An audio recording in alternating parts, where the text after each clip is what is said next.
Hi,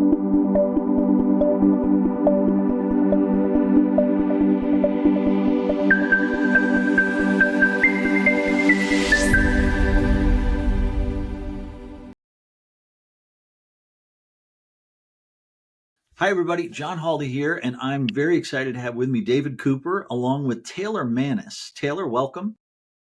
Thank you, John. Those of you know David and I, but Taylor, if you don't know him, is both a P&D and a Linehaul contractor, so he has seen both sides of this world.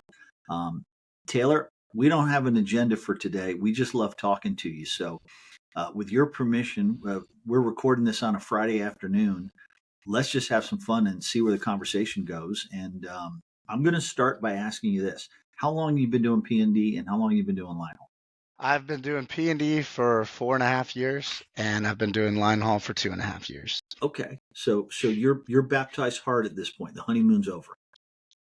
Absolutely, but the fun's still there. And I've heard from P&D folks they would never want to do Linehaul, and I've heard from Linehaul folks they never want to do P&D. Who's right, or are they both wrong? I think it really has to do with your skill set and what you want to do. I think both of them are right in a sense of, you know, what they're comfortable with doing. But I like both sides of it. You get to see the whole picture. In my opinion, it makes me care a little bit more because if my stuff does not get to the terminal because a line haul contractor got stuck or whatever may have happened, then I have to rearrange my plans based on the fact of 2,000 packages not coming. At the same time, I feel like P&D contractors, they talk to the customers more. They're more integrated with the customers. So if a customer doesn't like us, it's on them. What'd you do before you got into this? I was in the paper industry. I used to talk to people about reliability and maintenance on industrial motors, fans, pumps, anything that rotated. So I would write up efficiency plans of how to get the work done, what to exchange or what to change out when. Weird jump. Yeah. Yeah. Seriously, I thought I made a big one from lawn and landscape. Yeah. So I jumped out of that. I started making my way up the ranks, got my own plant, got my own little division in Memphis. Wanted to be more on the building side. So building out programs and selling programs to other plants.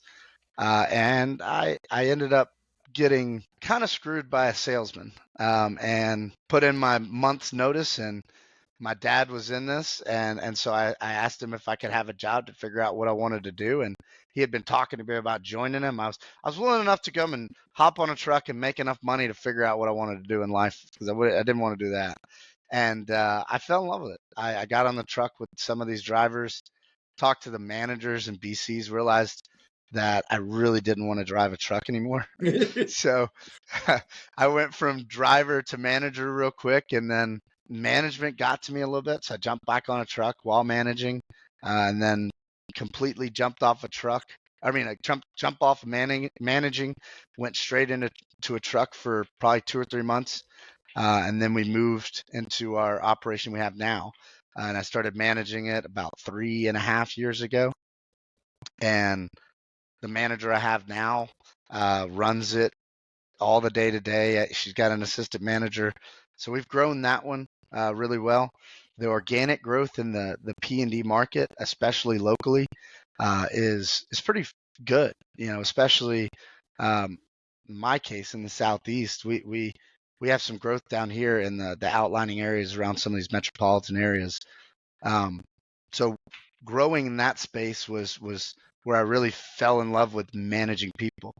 I think 2 months in, I told my manager, I said, we're headed to Tampa. We're gonna take a seminar on leadership. I didn't know anything about leadership. I really had been managing people on the basis of just hopefully I get it right.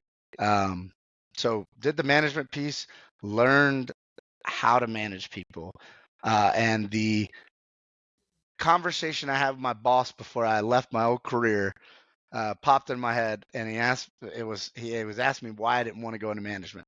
I said, I don't want to manage people. I don't want to have to deal with a bunch of different people doing some task that they have to do. And if it doesn't do it, the company goes under, or we lose a contract.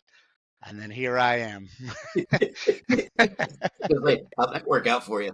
Yeah, yeah, and I'm good at it. Who would have known it? And it just goes in the show is like I had a good manager then.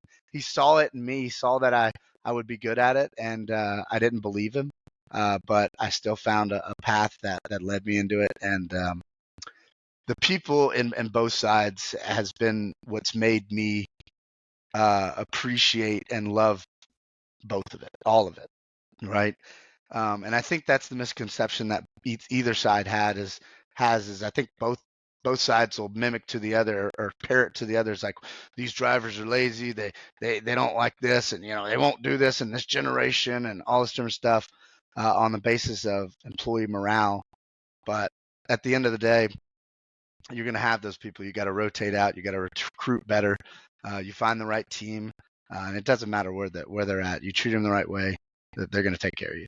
I mean, I think you do it well if you're a guy you want to work for, right? It's and you obviously have had some guys you worked for in the past that you either did like working for, or at least still respect if you're willing to talk about them today here, how many ever years later, right? But building that culture of a place people want to show up, a place people want to, keep their job and stay around. You figure out that retention piece just by building that, and a lot of other stuff just comes easy. So I think that's something that I've seen or witnessed from the outside looking in that I think you do very, very well. Taylor, Appreciate that. do you think that there's a type of personality that does well in contracting, whether it's P&D or Linehaul, or the flip side of that? Do you think there's a certain personality type that you would say, do not do this, it's not for you, as an owner? I would say that no, because of the way you can set up some of these operations. I've seen people that are very quiet, that keep to themselves, that do phenomenally. They've put management in place that has those skill sets, and they run these operations very effectively. But what I would say in the contractor model, is it better to have an extroverted attitude? Absolutely. I think that getting out to these conferences, now that we're past not having conferences from certain carriers and FedEx, is now we're able to get out there and get in front of people and learn a lot. So no, I think that you definitely have to have an entrepreneur mindset. But as far as introvert or extrovert or certain social skills you need to have, I don't. I think you can hire for those. You talk about learning a lot. What about the type of personality that says it's my way or the highway, or this is the way I've always done it, so I'm always going to do it this way? Is that going to work in this space? Absolutely not. The biggest thing that I have seen, and this is not a jab to anybody that doesn't feel comfortable with doing it, but giving your people the why on safety has been mimicked across every safety orientation, training I've ever talked about or seen. And I think it goes even further when it comes to finances. Your top people have to know why and how we spend money. They don't have to know how much you make. They don't have to know how much, you're doing with this and doing with that, but they have to know where how they direct their path to make more money for the company. And I have seen in not just trucking, I've seen it in a lot of companies and a lot of business models that even the GM knows the margins and knows the fluctuation of our margins, but doesn't know the actual physical. This is what we spent. This is what we made. This is not what's in the bank account, but this is what we're dealing with, right? And this needs to get better. And like I said, you don't have to give them the full picture, but if you sit there and look at it, it's like this is what we have budgeted for maintenance, and this is what we're spending. You have to get this down. I've seen operations that don't even do that to their people that are calling the machinist or the maintenance personnel to do the work. And that's problematic. So when you talk about it's my way or the highway, a lot of these businesses, especially in the P&D world, their people know I need to get those people in a truck and the boxes need to be delivered. That's it. And then you be safe while they do it. Not this is how many boxes need to be on this truck. This is how much we make per truck going out. This is how much the truck costs. This is how much a person costs. This is how much the fuel costs. This is how much the tires cost. Like, my managers know all that. Now it exposes you. It absolutely exposes you. Anybody that's willing to take advantage of the company they're working for, if it's to be for their forever home, they don't deserve to be at the top of your industry or your company. David, you mentioned culture. When you're talking about culture, how do you define that? Because you were a contractor, line haul contractor. I mean, I think it's what he just said. Like, right, when you got to put the right people at the top, but you got to have the people that work at your company have to have that same moral, that same guideline, that same work ethic, everything that goes into it to make the business tick. I think that's where it's what I did well, right? We got a office around us that's still running some of these businesses that are, they figure this thing out, right? They know how to make these businesses stick. They know how to make them work, and they're willing to treat these businesses like their own. And I think Taylor's got some managers. You've told me about it. Or you and I've had discussions about the future of your managers and your strategies for keeping them around. You've obviously got people that are dedicated and loyal to what you're doing, that you're willing to listen to them when they have the good ideas. They're willing to listen to you because you're the boss, and at the end of the day, right, it is what it is. But you all are on that same mission. You've got the same path forward, and you're marching to the beat of the same drum. I think when you have a company that's built that way and is running that way, I think Taylor's got several of them. It allows you to have chicken on the smoker at 2:30, whatever time it is on that. Oh yeah, see, I got him. We're still good. Yeah, We're still good. I mean, that's what he's got ticking for him, right? He's got a group of people around him that believe in what he believes in, that know that he's got their back. He knows they've got their back, and it works. The business flows. Taylor, do you ever run into a problem where your team comes to visit you there in the office and they look around and they go, "My God, this guy's rolling in cash, living in luxury"? Or we don't have an I'm teasing you because I'm seeing your backdrop there. Yeah, it plays into a piece that's been near and dear to my heart for the last probably 2 years. We've grown substantially. My dad, my family, we didn't come. I didn't, or not I didn't. My dad didn't come from much. He grew up in New Orleans, dirt poor. All the money that was spent from my grandparents was sent into private education, and he and my aunts and uncles have went out and done a great job with it. I was born with a silver spoon in my mouth, and I took advantage of that. Coming back and working for my dad and working in a family business is what opened my eyes to God's plans for my life. And I essentially looked at it and said, I was gung ho in it. Like, I'm going to make a bunch of money. It's going to be mine. And I started having all these problems, like within the company. And then I changed the mentality as, I just want a functional company.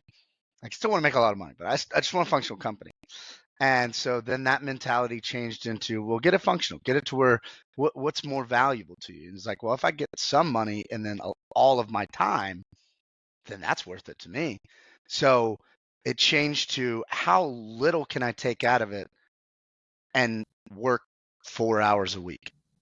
How little can I work and this thing still creates cash flow, right? And so I take it kind of like the housing or a real estate. That's how we've done some of our deals, is that, yeah, it's not organic growth, not all of it, right? But I bought something that cash flowed enough that a little bit off the top, we pay ourselves a salary, it works. So you get the mentality of rest of it goes back into the company, and everything runs a lot smoother when everybody feels like the company is putting more money into the company than their pocket. But you're building equity value in the company by doing that. It's not just all going to the employees. And Absolutely, but it's not in cash form, so they don't see it. It makes it look a lot better, and it's the truth. The truth is that I am paying this off so that when the bank loan is done, I get that money, and if I can live off the rest until that day happens, sweet. I'm lucky enough to have a bank that'll loan me what they've loaned me, but at the same time, it also plays into the factor of both of these sides of the company that we run. With the right relationship with a bank, they will loan you money to go after these margins. And we don't plug often, but if you are looking for a loan, Bell, please insert the QR code here. I would say that's a great program. I went through it. I talked to some people that. Okay. So. Very cool. Now you've talked often about learning, and I know you're going to be speaking in Dallas a month from now. We're recording this on March 7th, 2025. You're going to be in Dallas presenting about the differences between P&D and Linehaul, right? Yes, I am. And I know that when you go to these shows, you're like a sponge. You'll talk to everyone and anyone, and you're trying to learn everything you can. When you get back to your shop, what part of your day would you say is teaching your team, empowering them, giving them the why on safety and finance? Is that a big component, a little component? Do you invest? Is that an investment in your business? Absolutely, it is. It is the majority of the time I spend with them. So giving them controls over almost every operational piece besides payroll, of which my manager in P&D does do my payroll now. But giving them all that control allows them to learn the mistakes that I made. And most of the mistakes they don't have to learn with it physically affecting the company. So if I back check everything they do, essentially they start learning the operation from how I see it. Now I have certain controls in place to make sure it doesn't go off the rails.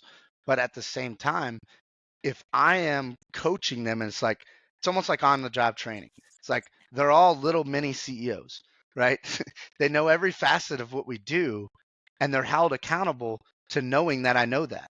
And so when they try to give me an excuse of, well, I don't know how to do this, like, no, you do. I've taught you this, and you are actually running it and doing this. Or they'll give me an excuse. It's like, well, I just messed up on this time. It's like, okay, sweet.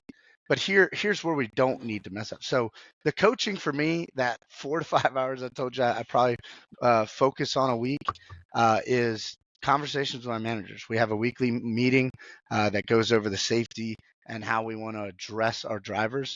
It revamped our ability to teach dock training up in North Carolina without actually having to have a trucking school at your headquarters. We empower our drivers to get out there and get the job done, whether it be that they work with a local person to have a parking lot to do some of these trainings on. We have some ability to get to mod docks. So we're able to hook up the mod docks to show them prior to hopping on a FedEx facility. So go ahead. Sorry. No. I've got a million questions popping. The one that jumps to mind, though, is you're an exception. Most contractors that I'm aware of, they're working crazy hours. They're constantly interrupted. They're taking phone calls. They're dealing with this. They're at the terminal. They're filling in for somebody. They're doing this. They're hands on. Micromanagement might be the problem, right? Absolutely, it is. What experiences have you drawn on? What education have you drawn on that allowed you to make that switch into this much better lifestyle of working on the business and a lot less in the business? It's really working on yourself. I don't know that it was any one place. I read my Bible a lot. It talks about leadership. It talks about giving somebody a chance, making a handshake agreement and saying, this is what you need to do. And I expect you to do it.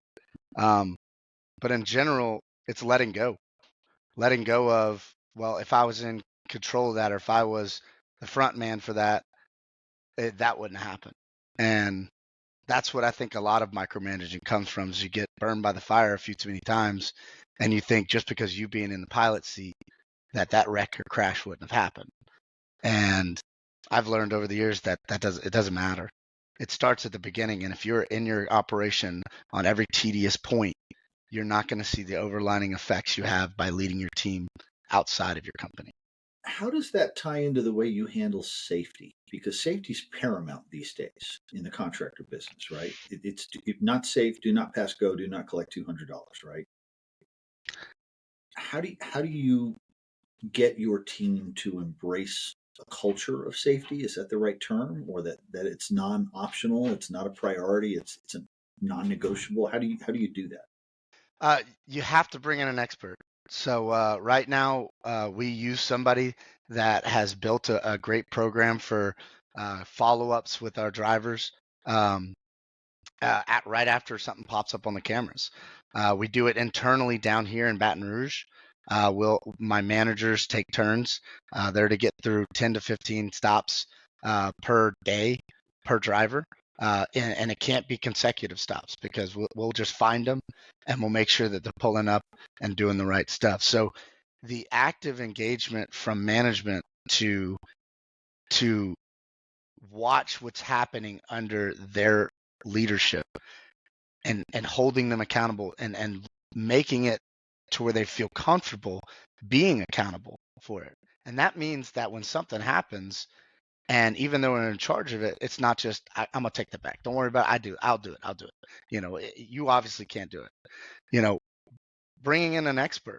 Like I said, I reached out to someone that's an expert, and they have a program that you can sign up for, and it has the ability to monitor your driver's progress and get real-time coaching. And a lot of the recruiting is the same way. Not to get into recruiting, but essentially, I chose my skill sets. I'm good at leading. I'm not too great at recruiting, and you have to be great at recruiting and trucking.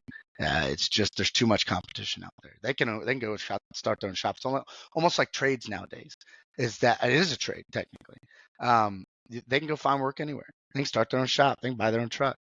But at the end of the day, with the integration of safety and some of these higher line items that the CEO or the owner has to have a good skill set on, you either got to be able to learn that skill set or you got to be willing to hire it out from a vendor and learn from them. Or if you're big enough, you can buy your own safety person and they can integrate the change. Integrators and innovators at the top level of the ownership, you got to be the innovator.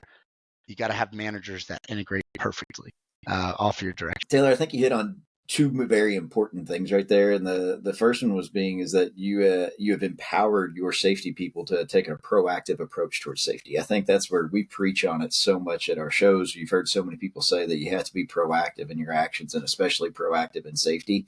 But I think a lot of times that stops at the uppermost management level, and where you're telling people, hey, get out there, get active, get into the middle of the day to day of the videos and figure out what these guys are doing before the quote unquote events are recorded. And so I love that your approach is that way. I think it truly takes safety of your company to the next level.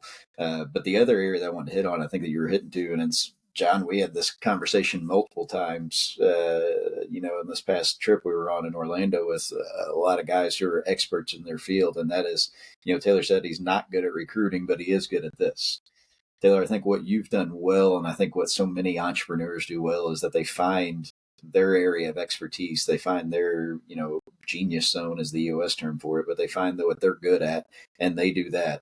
And then they find experts that are good at the other things that they're not good at, and they let the experts be the experts in those fields. And I think you're a prime example of how that can be so successful in both the P&D and the linehaul world, but really in any business. How do you pick people? Obviously, you have to recruit, but it's not an end game of just get someone in the seat, right? Like you got to go through them and say, are they going to be a good fit? Are they going to be a good team member? No. Right. So we have done outside hiring. We've hired from within, or we promoted from within. And I can't say one way or the other which one's better. I've had more success from promoting within. It just matters that there is a clear line of communication of what is changing as far as their job duties. So the biggest problem that a driver going to even a lead driver can have the mentality of thinking is that, well, I'm a lead driver now, and as long as the job gets done, like I'm good, right? So we have floaters that are training almost always in the P&D realm. And anytime you bring a lead driver in and you want them to be off a route for call outs, But to hop on a route and train some people, then all of a sudden it's like, nope, they don't need training. Dude, the person goes home. And so that clear expectation of, if you're not on a truck and you're a lead driver, you're still a driver, that you need to do that job. It becomes even worse at the BC level, because then you truly need those people off of a route do the upper level stuff, the making sure people are doing their pre-trips, making sure they're coding stuff properly, making sure they're dispatching properly. On the line haul side, it works the same way. It's like, well, I'll just keep hiring people and I'll never have to hop on a truck, when the more people in your company cost us more overhead. So having that clear expectation of your money and how you get paid is based on how well this margins run, like that at the BC level is where you take it up, and I think the biggest problem with hiring from within, that I've dealt with, it is that transition piece, but it's mainly on the, and it's not always like this, but I've seen it mainly on the contractor side, mainly because I've done it myself. Is that I throw them in there, they're a great driver, they have this great attitude, and then they're not sat down and said, hey, this is what I expect from you daily. This is what, and my manager said it, right? So the assistant manager coming up, like, that's where we had the biggest problem, right? Those assistant managers, like getting in front of them as the owner and saying, hey, this is your leader now, right? This person is going to lead your life at that work, right? So I'm on board with that. They're on board with that. Are you on board with that? I messed up that too many times. I saw a good working person that I thought had a great work ethic, in a truck on a day-to-day basis, and didn't take into factor if they had any time management skills. I figured since they could deliver packages, deliver a trailer, that they had time management skills. When you have time, it's very easy to waste it. When you don't, you're progressively in that procrastination spot at the end of the line. So you have to get it done. It's funny you didn't mention people management, because I would think one of the hard things to know is somebody who's in a truck. I mean, there's a personality that wants to be in a truck doing their own thing, getting their job done, not being bothered by the boss all day, right? Not sitting at a desk. Right. But now you say you're in charge of these 8 people or whatever it is. Mm-hmm. How do you know if they have any type of people, that the EQ, not the IQ, right? The emotional quotient to work with people. Do you know that going in, or is it just take a chance? No, I mean, resumes can help, but you got to really get them in front of it. That's why we take the mentality of lead driver, BC, and then GM. So I try to have everybody, and we're big enough to do that. You really do have to get big enough to do something like that. But even at that level, you can hire or you can promote a lead driver and let them know it's like, hey, we want you to take care of some stuff, and we're going to pay you, a couple cents more to do it, per mile, or we're going to pay you $20 to $30 more a day on the P&D side. We need help making sure the trucks get taken care of. We need to make sure the people come in, and then you build that mentality with them. And then, like I said, I don't know that I'm the right one to take this advice from, but essentially I ran into the wall every time and then restart. It's tedious, but you cycle through enough people and you'll find the right person. I had a conversation yesterday with an Amazon. There's a DSP. Is that their term? Yeah, DSP. Yeah, very successful lady. Actually, David French connected me with John, but she was explaining to me her process for hiring and growing managers, and it absolutely rocked my world. So hear this one out. She monthly, as part of her retention bonus, gives out bonuses, right? That's what everybody does. Her bonuses are based on voting by her employees, and you can't vote for yourself, but you have to vote on who else in the company helped you the most become a better employee that week. Whoa. That's interesting. Whoa. Right? Yeah. So all of her employees are out going for a $500 weekly gift card. Holy but it cow. all has to do with who helps the other employees in the company the most. I love that. I'm taking that. Yeah. Now 500 steep. I don't know what they're making versus what you're making. I don't know that game, but whoa, right? The DSP model is a lot different. But then it goes a step further, right? So this is and I may have said weekly. It's monthly. Sorry, it's monthly. Out of how many employees? I don't want to share too many secrets, but good number. But I mean, $500 for 500 people is not that big of a. I mean, no, but it's similar numbers, right? They've got scale limits also. It's not anything huge. Multiple contracts, but I think she's about 25 employees per.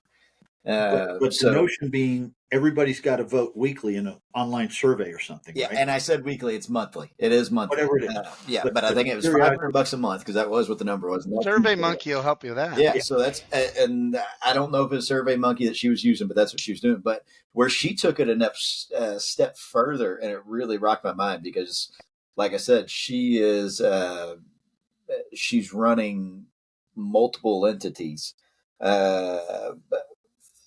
And has great management in all of them. And I said, that's got to be churn and that's got to be overhead because it's home delivery. And you've talked about it, how it's boom, and boom, and boom.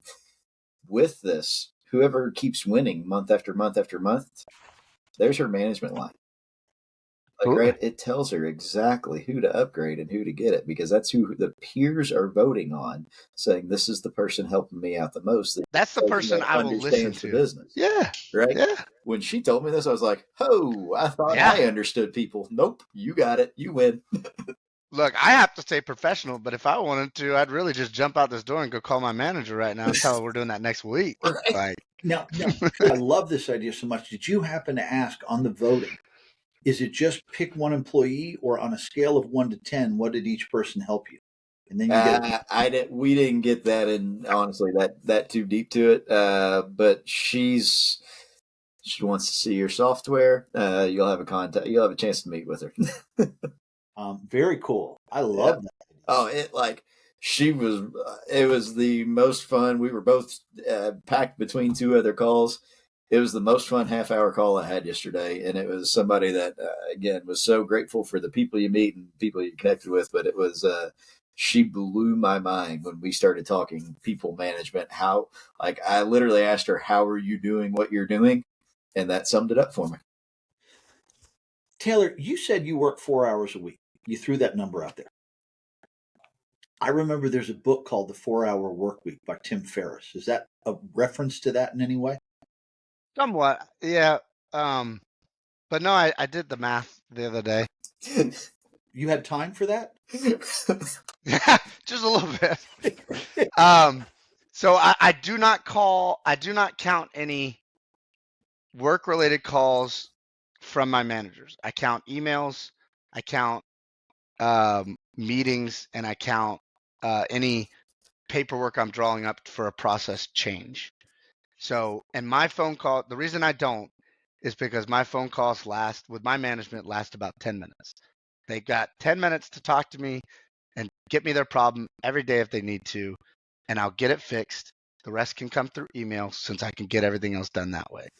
And then if anything is something that needs to be talked at length, they need to come to the meeting weekly and tell me what they need to do. Now, we've gone past 10 minutes, so out of respect for the pork tenderloin you got on the smoker, do you need to check that? Let me check it right now. I mean, folks who are contractors understand that it's Friday at 2 o'clock at his world, in his time zone, or 1 o'clock your time zone. You Central or Eastern? I am Central. You're Central. So it's 1 o'clock on a Friday, and his most pressing commitment right now is to make sure that he watches his pork tenderloin. The chicken's at 155 and the pork tenderloin's at 177. Pork needs to go a little bit more. Is that what's your secret to your rub? I use I was told I should buy Meat Church's Holy Ghost or Holy, I don't know, Holy Rub or something. New video series, Smoking with Taylor. Yeah, there we go. Not sure where that one's going to go, but we'll leave it at that.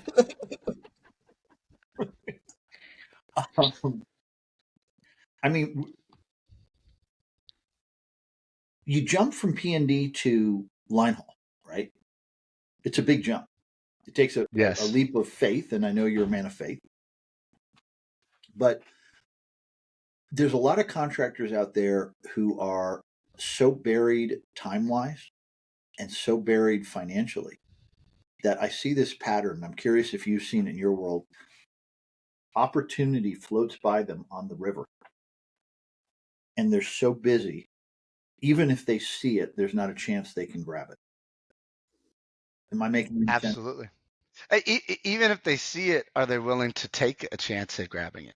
That's one of the biggest things in the P&D world. Line haul, not so much because there's not as much opportunity. But back when COVID was, at full force, it was very risky to go into some of these terminals to buy 10 trucks and try to help and integrate into a terminal. I know Eric and Randy were one of the better ones that did that. They took full advantage of that. And at the same time, they took all the risk. It really could have gone sideways. And, not to divulge any stuff, but some of them did go sideways and he had to pull out. Right. And there's no, nothing he could have done. It is what it is, and so P&D, you've really got to be able to take the bull by horns because the window for taking over an operation is 2 months, right? When you put in your bid to when you get it, it'll be 2 months. All right. They're going to tell you about 45 days out. And you've got that amount of time to get the trucks in, get everything set up, management drivers. You really have to, if you're wanting to go after operation, you have to scale up a little bit before, take your managers, take some lead drivers, and bust out that terminal someday. But I know stories of folks who were working 80 hours a week running 12 line haul trucks, 15 line haul trucks. And during COVID, they got a call. Hey, can you take 5 more runs? And you know that when the gods offer you runs, it's equity straight to your bottom line, but it's go time, right? Oh yeah. And they had to say no because they couldn't fathom where they'd find the hours. They just didn't think they could pull it off. And it makes I think a lot of the hours that people spend, and this is being harsh to people, it's micromanaging, and maybe it's because I'm more of a free spirit. It's like I'm not looking at every single line item, scrutinizing every single line item, saying, if we don't get this perfect, and micromanaging every step my managers take. Yeah, you're not going to have any time. You're not. be harsh because I think that there's folks out there who are trying to run good businesses and they need to hear it. Yeah, And I could I tell think them all day long, and they go, "You never were a contractor." But now I'm talking to somebody who is a contractor in both sides and doing well. That's right. And So that's you've why got I to talk to empower people. the people. You've got to take the risk so that you can get the time. And then the biggest reason that people decide, and it's one of the reasons I decided not to move outside of this terminal for the time being, is that I've got one manager here that I know can do everything perfectly, and this operation will never fail. All right.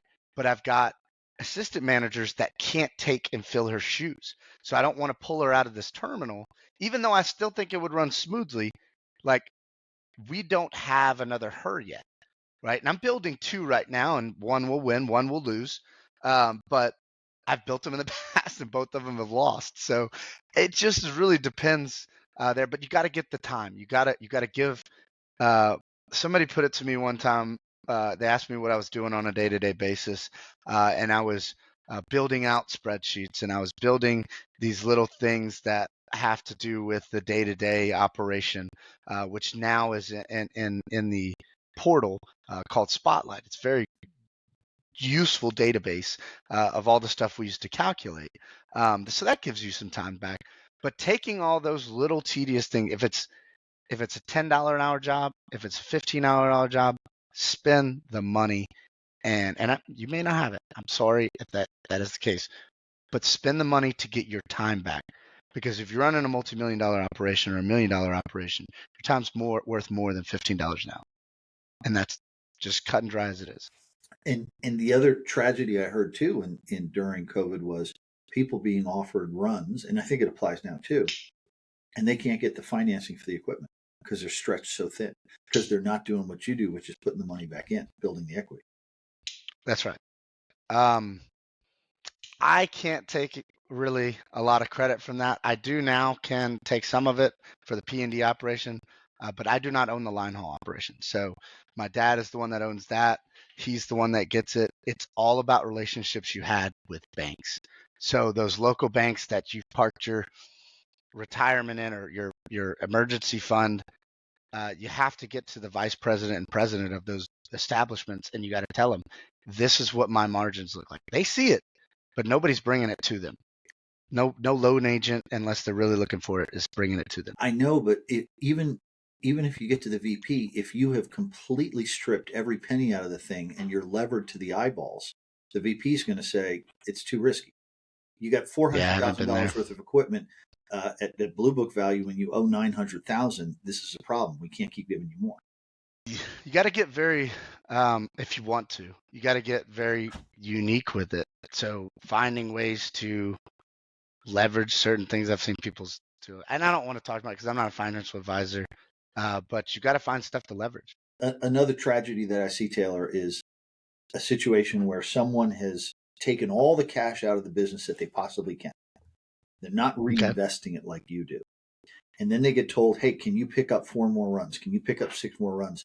And they go to try to get the equipment even. And the bank's like, no. Your balance sheet's a total mess. You're levered to the eyeballs. Can't give you a loan for the equipment. And they have to turn down free runs. And I'm like, how does this happen? Yeah, and for those individuals that are in that specific area, you're going to have to get very versatile with how you go about getting money. So the biggest thing I would say is that we did on this last deal is we brought a partner in. He's a silent partner. That's a good way to go. We trusted the person.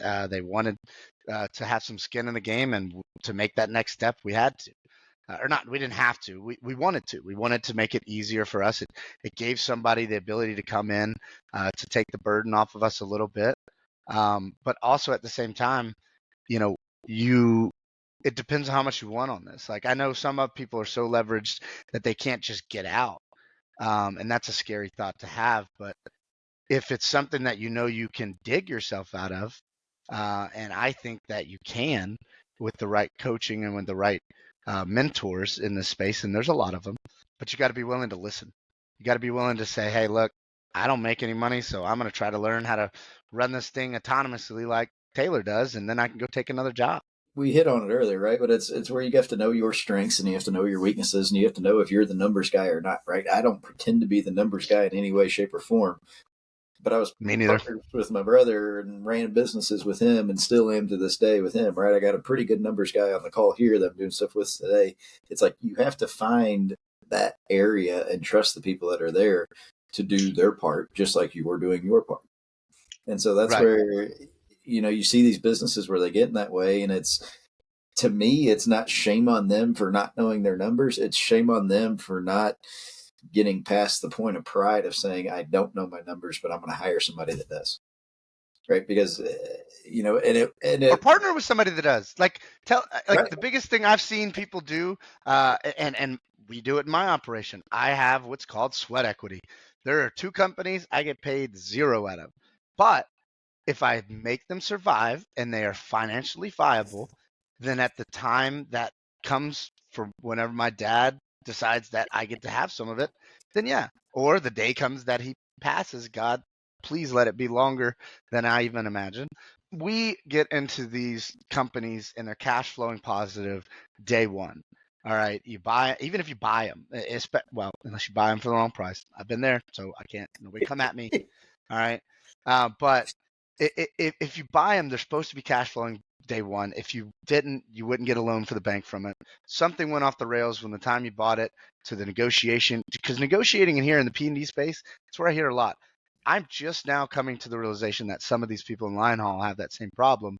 And it might be because they overpaid for routes. It might be because they overpaid and are taking too much out of it. They have not found a way to take their salary out. Stuff like that will affect your ability to look good to the banks, and that's pretty much all I can say on that because I don't know enough about some of the people's problems. So changing gears, you mentioned you have real estate investments. You're young. A few. How old are you right now? 32. Oh, God, you're young. All right. I know you're the type that takes advantage of growth opportunities. You get offered more routes on P&D, on Linehaul, you're going to probably take them. You're going to grow. Is this your future, or is this part of your portfolio? Do you see other diversified areas, maybe other carriers, maybe other businesses altogether? What's Taylor Maness's plan? I'd love to know more about that. I absolutely want to diversify. I saw this as an opportunity. Um, it was about 2.5 years ago. I came to the Linehaul Summit, and I was I was 30 days in, and I just turned on the fire hose and started drinking from it. And what I realized was that with line haul, I can still have a profitable P&D operation because we don't have to take out as much. I can separate it out. But and also line haul makes more margins, right? It's more remote running. It's easier to run remotely. And then I get to keep my stuff in Baton Rouge. It's the reason I haven't moved very far out. There's a few other terminals around me, but they're harder to get into than Baton Rouge. Um, so but diversifying that's why I wanted to make these things autonomous. I wanted to get it to a point where I could go in 2-3 hours a week and talk to each company and say, hey, how are we doing with this? How are we doing this? Eventually put somebody in my role and then move on to the next business. I mean, I had the idea of I want to go back and learn HVAC and then start a company like that. My wife literally looked at me. She's like, what are you going to do when you don't do any of this stuff anymore? And I said, well, I got to build another company. I can't just sit at home. Like, look at us now. Like, I got 2 kids, and that's what we do a lot of the time is we're out running about. I'm smoking chicken on a Friday night, a Friday afternoon, so getting that autonomous life. And she goes, well, what are you going to do in the meantime? I said, I'm going to take a job where all I got to do is learn, and then I can learn to do it. And so I'm picking trades. I'm going to do HVAC. I have a background in some of that because it's mechanical work, which is my old career. Temperature settings and stuff, which reliability dealt with a lot with. And then I'm going to move to electrical because I dealt with electrical whenever I motor tested. And I'm going to build a bunch of different companies because skilled labor or building skilled labor is a lot more profitable and, in my opinion, a lot more fun. I like the people that I get to change people's lives. I think that a lot of people don't look at that as a product of what we do. We get to change people's lives as business owners. I have people come to me monthly, weekly. Some of them are coming a little too much, but they're like, "Hey, I need a letter from you because I'm going to get a house." And it's like, "Okay, sweet. I'm going to get a car. I need your signature." It's like, "Okay, what are we doing here?" Like, I know I run your payroll, but hey, if it's their life, it's their life. We offer financial assistance from Dave Ramsey if they want to sign up for it, but you get to change people's lives. I think that's one of the biggest things I learned from working under one of the contractors when I first came in. Other than my dad. So I worked for another contractor while me and my dad duked it out.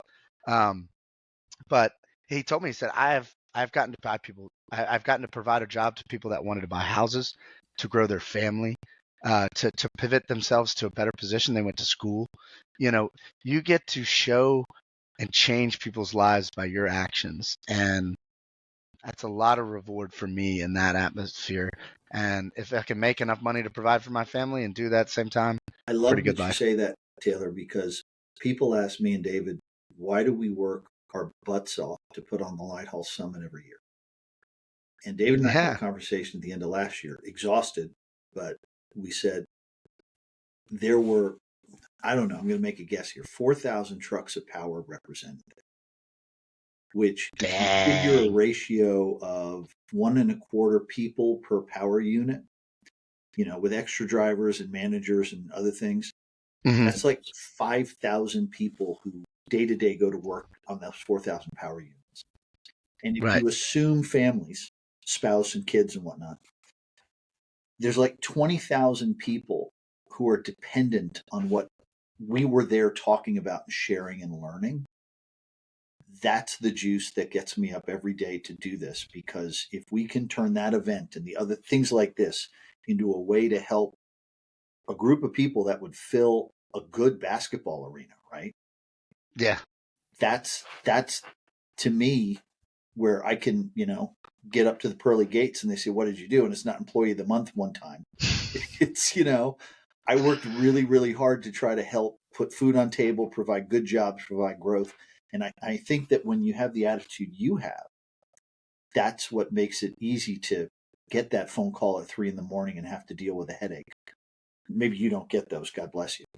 Not anymore. I've moved up in the world. I don't have to answer phone calls at 3 a.m. anymore. So, but John, that was a part of my life. And when I woke up, I loved it. I had a contractor look at me and say, "Oh, if my drivers woke me up at 3 a.m., I'd lose my crap." I'm like, dude, like, I love it. Now I see what he was talking about. He was a little bit further into me, and he's got a little bit more on his plate than I had at that time, so I can understand his thought process. That's awesome, man. That's awesome. You're one of these people, even though you're 32, that I think I would love working for. Oh, come on. No, seriously. Like the younger me would have loved to have worked for a Taylor Maness. I appreciate And that. when we talk about culture and what David talked about, be the guy that people would want to work for. Because I had bosses that were inspiring to me and pushed me out of the nest and said, I can't let you grow anymore here. There's nothing for you. And I had other people who, I mean, they paid me, but that was the only currency I got paid in, the paycheck. Right. Everything else was headaches. There was no, right. There's so many currencies.